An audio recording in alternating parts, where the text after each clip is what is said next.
Yikes. 5 on the floor, ride for my dogs. Where here's the thing, you can check the score. Hustle hard, couple scars, wearing bubble frauds. Just like Butler said, you in trouble, y'all. Kept the flow playing, got it all banned. Y'all seen the block, stop with one hand. And Pat we trust, it's power, have the guts. We're here to bring the heat, y'all can hang it up. Welcome to 5 on the Floor, a daily insider show on the Miami Heat and the NBA, featuring Ethan Skolnick, Greg Sylvander, and Alex Toledo, plus others from the 5 Reasons Sports Network.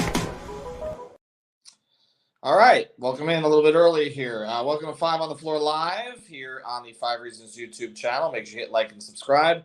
Also on all of our podcast channels as well, so you can check us out, on Spotify, Red Circle, Google Podcasts, and Apple Podcasts.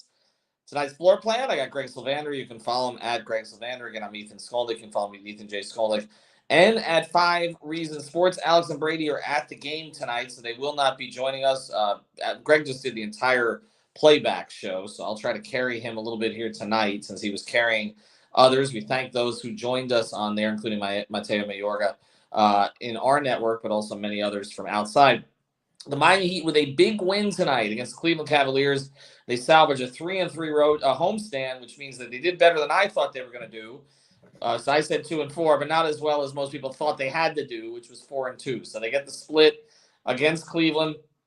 We will discuss it as we go forward here. We do want to mention a great sponsor of the 5 Reasons Sports Network, that Prize Picks. Use the code 5, F-I-V-E. Get your initial deposit match up to $100. You can play Prize Picks from the Google Play Store, the Apple App Store, or prizepicks.com. You can play 2, 3, 4, 5, 6 players together and players from different sports, and you can play MMA, golf, NHL.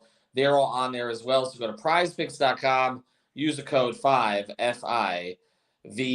And again, if you do that, you get a 100% match on your deposit up to $100. We do some giveaways with that as well. We'll tell you about the 2 other sponsors here a little bit later in the show. But Greg, first thing, just look at the score.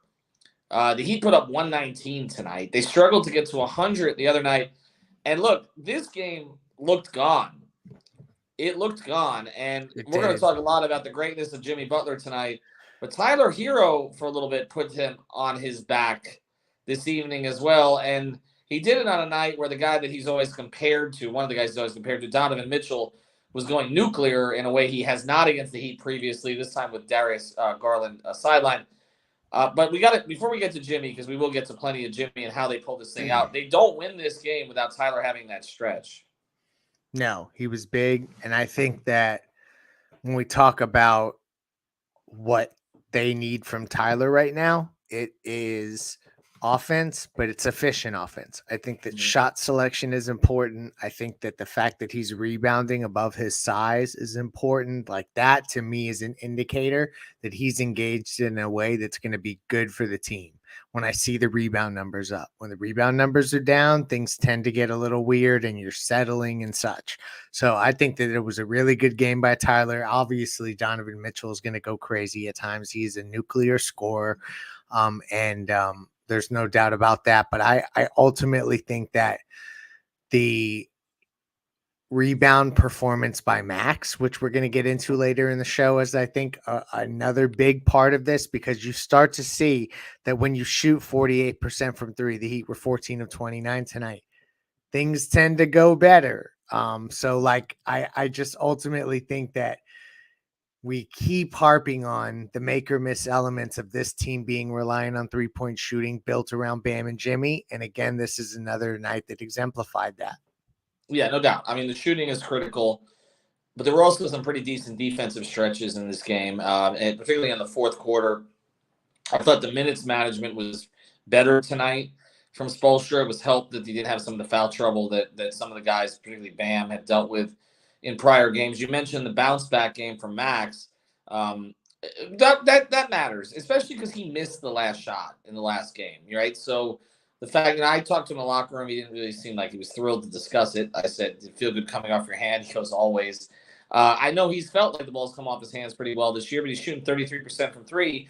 But to have a good performance from him, but also one that got Eric Spoelstra to trust him down the stretch of this game. We just did a podcast about whether Duncan was going to take some of his minutes. Duncan wasn't available tonight because he was sick, so Strus had to kind of play those minutes, but he didn't necessarily have to play in the clutch time over Depot, and he did. Even though Depot had some decent moments, some scatterbrain moments, some things that you're like, okay, where exactly is he going with the ball? But also he made some contributions tonight. I just want to pivot back to Tyler real quick here before we spend most of this podcast talking about Jimmy. I feel like the expectations game with Tyler has gotten to the point where, we talk about consistency a lot. And I don't necessarily mean he has to be consistent, scoring 22 to 26 points a game and all that. I mean he has to be consistent in terms of in every game, there has to be a stretch of the game that he carries this team offensively because they don't have enough other guys to do it, particularly when Jimmy's not on the floor. And so, when Tyler has had, particularly at home, these stretches where you're like, okay, just let Tyler cook, right?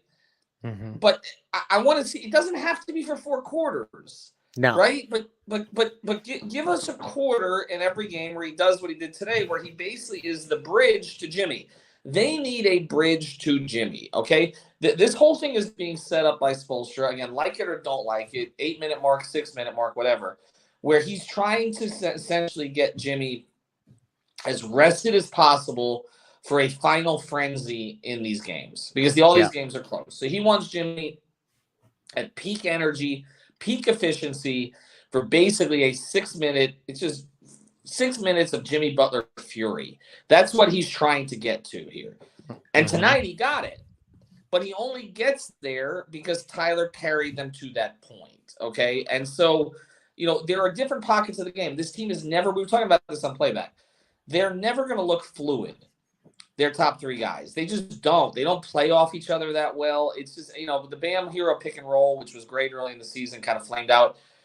But each of them can carry different portions of the game if they're the featured player. And tonight, again, they got enough from Bam, but they got that stretch from Herro, and then they get to Jimmy at the end, and that's the one that really matters. And this game really does matter because the Nets are on they were on a really difficult road trip right now. And they lost to a team, a Milwaukee team without Giannis.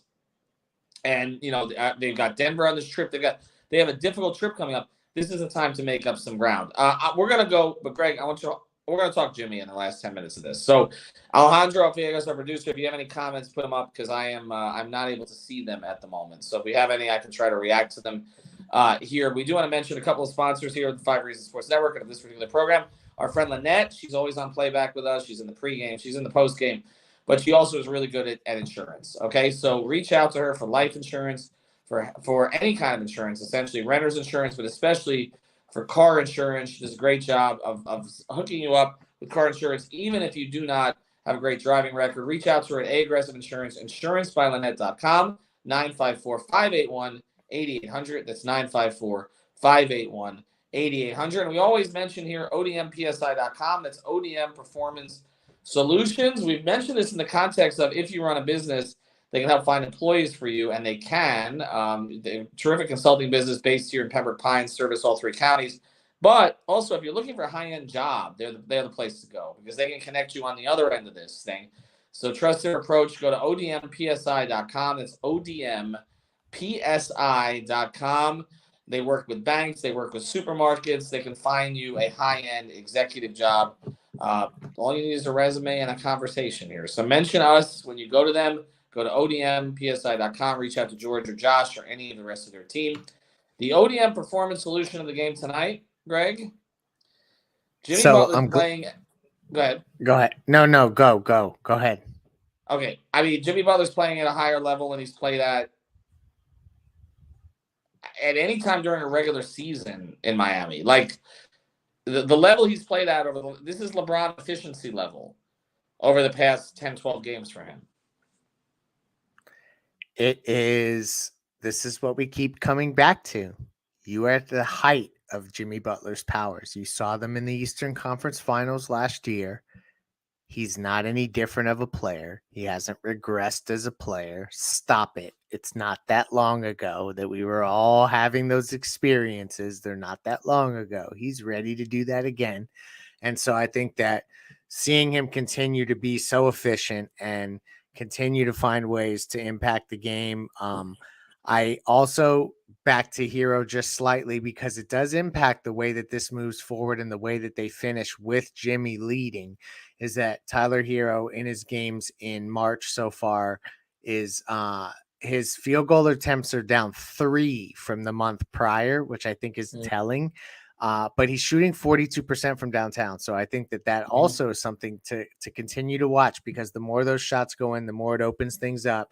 To me, this is about, we talk about wasting a Jimmy Butler year. And I would hate for that be the sound bite that travels through the summer related to this team, because ultimately there are certain elements of what Jimmy Butler is surrounded with that are related to his influence. So I think that, like, that's a slippery slope, right? But I do think that this is a moment where Jimmy Butler is playing so damn good that we can all acknowledge that there is no damn reason that you shouldn't go all in to try to fix this, to have a team that can compete, win at the highest level around a player who can actually get that done in a 7-game series, because Jimmy proves it again and again. Well, they got to get to a 7-game series first. That's the issue they have right now. So that's what they have to get out of plan for. But also, this is why, and I put this on Twitter, this is why, even though the Heat are broken, we're not going to sell you any kind of sunshine tonight about this team. They got good performances from some guys like Strus that they have in them late. Tyler played at a high level. Caleb made a lot of plays late. This is a good win. Okay, no question about it. But we're not going to sell you a bunch of stuff here. This team looks like they're going to max out at some stage here. All right, just again, the cohesion, the inconsistency, and all that kind of stuff. But this is why teams in the East would rather see a Toronto or in Atlanta, because they don't have a Jimmy Butler. That's the thing. And that's why what you're saying does matter, because if you can just get him there with some players, you'd have a legitimate chance here. As it is, your best case scenario is to get to 6, play a Philadelphia team that he gears up for, that he knows how to play against, and let him deal with it. Like that is the best case scenario here, is a 3-6 situation. And so I think that we have to look at it this way. You always talked about Dwayne and wasting part of Dwayne's peak, right? Which was the 08, 09, 09, 10 season. A lot of talk about this is my house game and all the rest of that over the past couple of days, right? But Jimmy's a lot older than Dwayne was then. Like, you don't necessarily you're gonna get this, shot after shot after shot with Jimmy Butler at this stage. And Dwayne got even better than that. Well, he did. Well, exactly. Some would argue that first big 3 year that he was better than either of those iterations of Dwayne the years prior. Well, no, you can absolutely make that argument. And I think, well, obviously, Dwayne's best year was 08, 09. But he was great in 10, 11. And would have won Finals MVP if things had played out a little bit differently. But I just think when you look at what they've put around Jimmy now, and I think the frustration for Heat fans in the playoffs is, it's one thing to say Jimmy's not available and so you can't do certain things. But if Jimmy is available and playing at this level, you should have had a chance. You should have had a chance, because there are very few players. There's not 10 players in the league who impact both sides of the ball like that, okay, down the stretch of games the way that Jimmy did tonight. And it's the subtle things too. It's the things that we don't talk about that much, but just fundamentally, even like when he closes out on a guy, like there was one 3 made today. I don't remember who made it, okay, but maybe it was LeVert. But there was a 3 where it was an impossible 3 to make because of the way that Jimmy closed out. I mean, he's straight up, he's in your face. Everything he does is fundamentally sound. Like, I kind of wish Jimmy was more available to the media down here, but like the Heat used to be in the good old days. So you could actually sit down and talk to him about how he preps certain parts of his game, because he's really a magician at some of that stuff, and he maximizes himself in so many ways. I'm surprised that they wouldn't let you and a few others, maybe not all others, but a few others, get the chance to really talk to him like that, because I think that maybe they need you to dust that pen off, Ethan. That's what it is. Because I think that you could really write some cool stuff related to that we don't know yet. And Eternal is in our comments, and so for our listeners, I just want to read this one. And he hung out on playback with us for the entire broadcast as well. He came up on stage, and so we appreciate you hanging out with us. He says, Ethan, you're welcome for helping you beat those allegations. The allegations he's referring to are that you are some sort of jinx, Yes. and that you being there or not being there had any bearing on the game. So we are continuing to try to beat those allegations one by one. Well, he made me talk through the entire thing. And so I was talking through like a Heat 17-2 run, and we weren't paying any attention to the run itself. So we probably need to watch it back. We're looking at a lot of the comments here, and we're going to finish this by talking about Kyle Lowry, because if you didn't hear Bally's broadcast today, we were watching it on the playback stream. Eric Reed talked about watching Lowry's workout starting at 4:30 today, and how you may just see him in Orlando. I've known Eric a long time. Eric doesn't say this kind of stuff unless the organization authorizes him to say it. So apparently there's a shot that Kyle Lowry is going to play tomorrow in Orlando. So let's put it out there now. I don't think they've confirmed this, but typically that is kind of a precursor to this kind of thing. Gabe was 2 of 7 tonight. 2 of 7, 2 of 8, Greg? Yeah. Okay, so I kind of feel like it's the backup quarterback who didn't really distinguish himself while the starter was out. Kyle's starting. You think he starts from jump? Yes, 100%. Even if there's a minutes restriction? Yeah. Okay. I mean, that's fair. And you're putting Gabe back on the bench with Oladipo? Yeah. Okay. I think you are. I'll be curious what the minutes number is. If the minutes number is like 20 or less, then I don't know necessarily that they do that. We're essentially seeing that Zeller and Love are good for about 30 minutes between the two of them, 20 from Love and 10 or so from Zeller. And I'll just be interested to see how they break up the guard minutes. Obviously, I think Gabe will get more than 10 minutes in a game. But because of minutes restrictions, but also just because I don't know that Lowry can play a ton of big minutes and be successful. But I think ultimately the way that Kevin Love was quickly inserted back into the lineup, I think a player of Lowry's pedigree that also going into the summer, keeping the peace, I think there's elements of this that they're going to probably just insert him back. Maybe I'm wrong. I just think defensively, I think defensively, the other thing was Eric said, on the broadcast, he said, "I'm a great defender," and I'm like, I don't know that he was watching Kyle all that closely at the point of attack this year. Yeah, but see. if you're gonna go with, I said this on the podcast yesterday, if you're gonna go with Lowry, Love, and Herro in the starting lineup, you are gonna start defensively at a deficit. It's just the way it is. I mean, it's like the worst three players to put around Bam and Jimmy. I mean, yeah, it's going to be challenging. All right, so let's close here and a shorter episode tonight because we're on playback the whole night. We'll do more this weekend. For sure, probably a podcast tomorrow after the Orlando game, not necessarily a stream. But, I mean, 3-3 homestands. So they hold serve. The season doesn't collapse. But they also don't make up any ground on anybody, really. So where do you put it? I mean, they kind of regressed and progressed to the mean again, which is, they're basically a 500 team, pretty much. Even though they're 4 games over, their net rating screams 500 team. Yeah, and so as I look at the conference standings here, they are currently 3 games in the loss column behind Brooklyn, and that's all that matters. Loss column, folks. So they're still 3 games out. And that they need to continue to claw back. So they're not any worse than they were before this started. But now they have to go on the road and the game. And, they're going to play teams that are also fighting for position as we go along here. There'll be a few duds along the way. But ultimately, a lot of these teams are playing for at least something.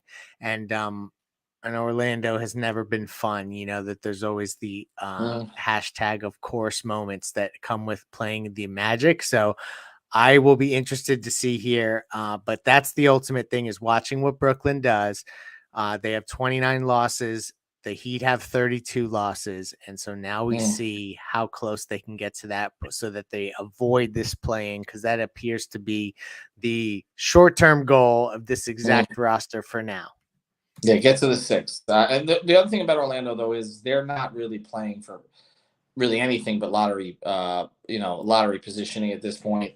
I know they've given the Heat problems in the past, and there's PTSD about Terrence Ross and Evan Fournier and Vucevic. None of those guys are there anymore. Like, I know they have length.